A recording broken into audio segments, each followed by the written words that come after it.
The Scary Encounter Series, Part 02.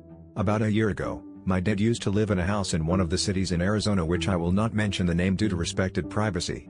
Now keep in mind, I lived a little farther from him at the time. Not long after he moved into his new place, he used to tell me over the phone that he would spend a couple of nights at a cheap motel. Now this didn't make any sense. Why is he not staying at his place? His response was that he couldn't sleep at the house. The drive to my dad's place took about 20 minutes from where I lived. Sometimes my younger brother and sister would go over to see him and they would spend a couple of nights at his place. I did notice that when I or my siblings would visit, he would stay at the house.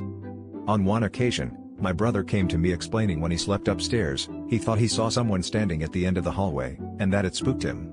My brother was 14 at the time and I assumed either he was dreaming or it was just his imagination playing tricks on him. My sister never experienced anything like that when she stayed in the same house but slept downstairs in a different room. So one night my dad calls me to babysit my brother and sister, because dad was called in to work late. So I happily volunteered. So my brother and sister slept upstairs while there was a different room downstairs that I was sleeping in.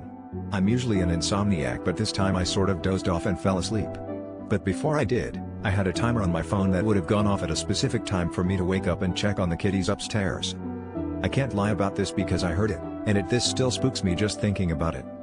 As I was sleeping, I heard a voice whispering into my ear. 3, 2, 1, and then the timer went off and I woke up.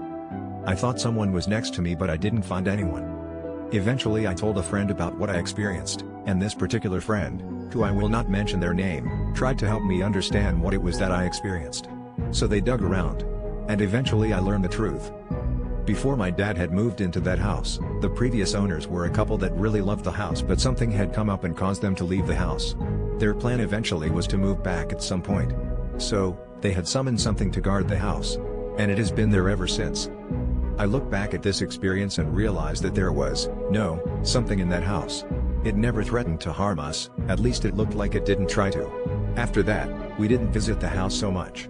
My dad moved out 6 months after moving in, due to contract policies, and eventually, the thing guarding the house, I called it the Guardian, for this story. Now I know why my dad couldn't sleep in that house.